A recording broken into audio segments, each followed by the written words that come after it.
Salam dəyərli müəllimlər, axşamınız xeyirli olsun. Necəsiz? Bu gün belə bir sual nümunəsinin izahını bildirəcəm. Sualın şərtində qeyd edilir. A təbii zonası yalnız mülayim işıqlanma qurşağı və keçid iqlim qurşağı daxilində formalaşmışdır. Bu təbii zonada rütubətlənmə əmsalı 0,8 və 1 arasıdır. Antarktida materiki xaric digər bütün materiklərdə yayılmışdır.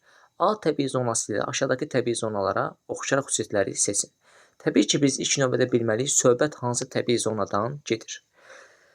Antarktida materiki xaric, əgər bütün materiklərin qərb sahillərini əhatə edirsə və rütubətlənmə əmsalı 0,8 və 1 arasında yerləşirsə və yalnız mülayim işıqlanma qurşağını əhatə edirsə, deməli bu, subtropik iqlim qurşağının Aralıq dənizi iqlim tüpündə yerləşən codyarpaqlı meşə və kolluqlar təbii zonası hesab ediləcək.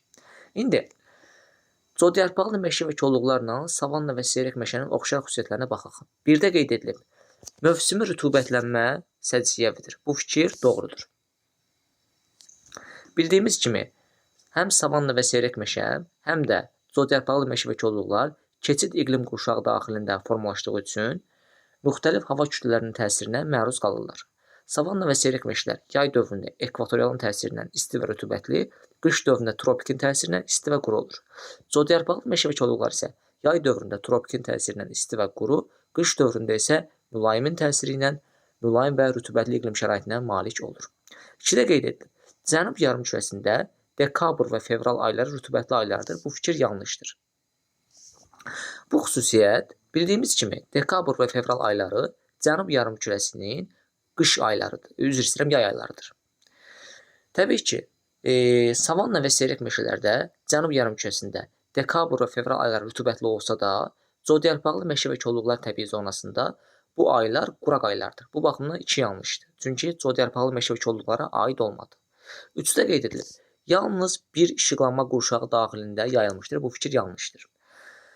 Codyarpaqlı meşə və kolluqlar yalnız mülayim işıqlanma qurşağında yerləşsə də, bildiyimiz kimi savanna və seyrək meşələr həm subekvatorial, həm tropik, həm də subtropik iqlim qurşağında formalaşır. Bu səbəbdən o, yalnız bir işıqlanma qurşağında deyil, məsələn, tropik və mülayim 2 işıqlanma qurşağı daxilində yayıla bilər. 3 yanlışdır. Gəldi indi, təbii ki, codyarpaqlı meşə və kolluqlarla çöl və meşə-çöl təbii zonasının oxşar xüsusiyyətlərini. Bir də qeyd edilib, ABŞ və Kanadada ərazisində yayılmışdır. Bu fikir yanlışdır. Niyə görə? Belə qiymətləndirək, Amerika Birləşmiş Ştatlarında həm çöl və meşə-çöl, həm də codyarpaqlı meşə və kolluqlar olsa da, Kanada ərazisində təbii ki, bu təbii zonalar müşahidə edilmir. Bu baxımdan bir yanlışdır.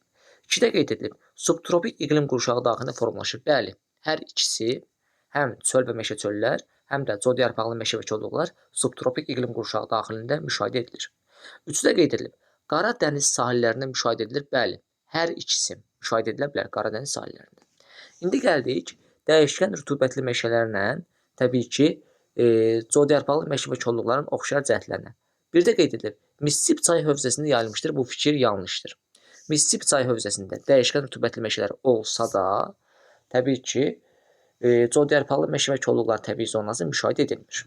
2-də qeyd edilib, Hind və Atlantik okeanları sahillərində müşahidə edilir. Bəli, hər ikisi müşahidə edilir. Doğrudur. 3-də qeyd edilib, Afrika materikində ekvatordan şimalda və cənubda yayılmışdır fikirdə doğrudur. Hər ikisinə aiddir. Həm codyarpaqlı meşə və kolluqlar, həm də dəyişkən rütubətli meşələr Afrikada həm ekvatordan şimalda, həm də cənubda müşahidə edilə bilər. Deməli, bizim doğru cavablarımız oldu təbii ki, 1-dən 1, 2-dən 2 və 3, 3-dən isə 2 və 3.